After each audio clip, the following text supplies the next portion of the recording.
Good morning students. आज हम शुरू करेंगे व्याकरण। ये आपकी बुक है व्याकरण वैभव क्लास 6 की। तो चलिए शुरू करते हैं हम अपना पहला पाठ, भाषा, लिपि और व्याकरण। ये आपका पहला पाठ है, भाषा, लिपि और व्याकरण। भाषा क्या होती है?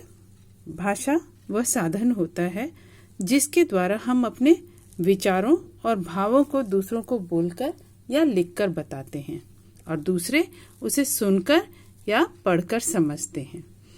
तो भाषा जो है भावों के आदान प्रदान का माध्यम है, साधन है। तो चलिए शुरू करते हैं। आपकी बुक में क्या है? भाषा, संसार का प्रत्येक प्राणी अपने भावों और विचारों को प्रकट करने के लिए ध्वनियों का प्रयोग करता है। प्रत्येक प्राणी, कोई भी हो, अपने भावों और विचारों को प्रकट करने के लिए, बताने के लिए ध्वनियों का, आवाजों का प्रयोग करता है। पशु पक्षी प्रेम एवं क्रोध का प्रदर्शन अलग अलग आवाजों से करते हैं। उनके पास भाषा नहीं होती। मनुष्य ही एकमात्र ऐसा प्राणी है जिसके पास बोलकर या लिखकर भावों एवं विचारों को प्रकट करने के लिए भाषा रूपी साधन है। तो मनुष्य ही एकमात्र ऐसा प्राणी है जिसके पास अपने भावों और विचारों को बताने के लिए एक साधन है जिसे हम भाषा कहते हैं। ठीक, पहला चित्र देखो। मैं तो चॉकलेट खाऊंगी और तुम? मुझे तो आज बर्गर खाना है। ये आपस में बातें कर रहे हैं, बोलकर अपनी बात एक दूसरे को बता रहे हैं। यहाँ पर देखो, आओ बच्चों भाषा सीखें। यहाँ पर लिखकर बच्चों को बताया जा रहा है और बच्चे उसे पढ़कर समझ रहे हैं। इस चित्र में बोलकर भाषा बताई जा रही है, यहाँ लिखकर भाषा बताई जा रही है।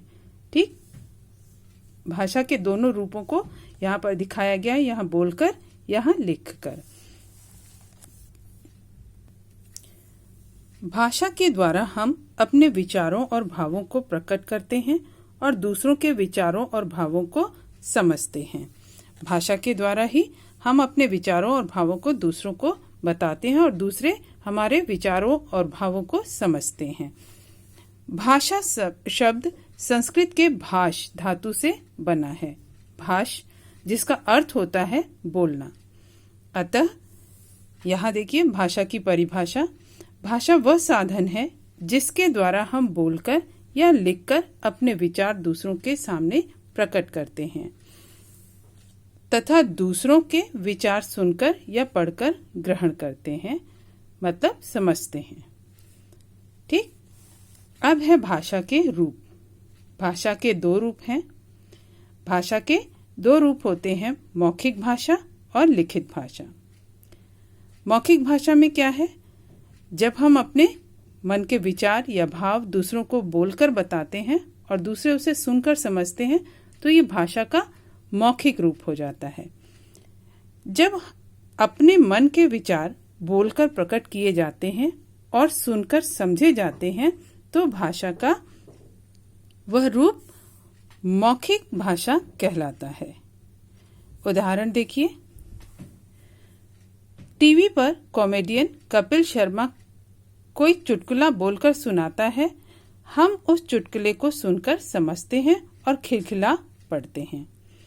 तो यहाँ पर ये उदाहरण बताया है कि ये जो कॉमेडियन है, ये जो कुछ भी कोई भी चुटकुला सुनाता है, बोलता है और हम सुनते हैं, उसे सुनकर समझते हैं चुटकुले को और खिलखिलाकर हंस पड़ते हैं।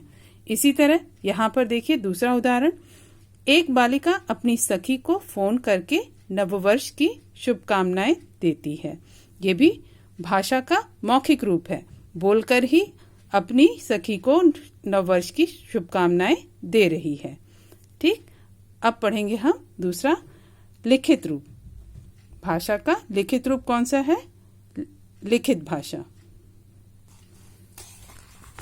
लिखित भाषा जब मन के भाव और विचार लिखकर प्रकट किए जाते हैं और दूसरे उसे पढ़कर समझते हैं तो भाषा का यह रूप लिखित भाषा कहलाता है। तो ये लिखित रूप जो है ये भाषा का लिखित रूप कहलाता है, जब हम अपने विचारों को लिख कर प्रकट करते हैं। अपने मन के भाव या विचार दूसरों को लिखकर बताते हैं और दूसरे उसे पढ़कर समझते हैं, तो ये भाषा का लिखित रूप होता है, लिखित भाषा कहलाता है। अब यहाँ उदाहरण देखिए।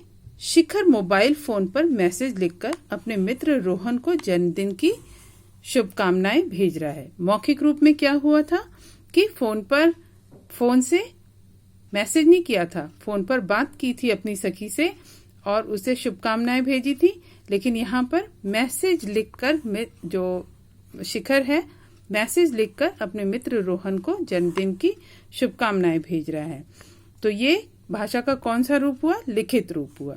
जब रोहन को मैसेज प्राप्त होगा तो वह पढ़कर समझ जाएगा कि उसे शिखर ने जन्मदिन की शुभकामनाएं भेजी हैं। ठीक। अब है भाषा के अंग। भाषा के अंग देखिए। भाषा द्वारा विचारों की अभिव्यक्ति के लिए ध्वनि, वर्ण, शब्द, वाक्य और लिपि की आवश्यकता होती है। ये सभी भाषा के अंग हैं। भाषा के अंग।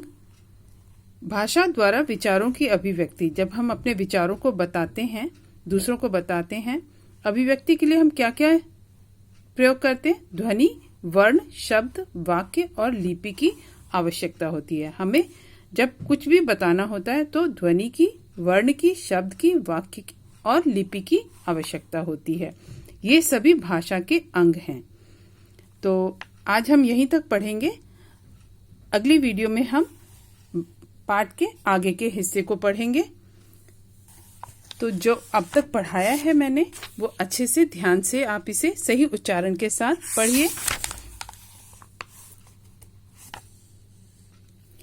अगली वीडियो में हम आगे के पाठ को पढ़ेंगे।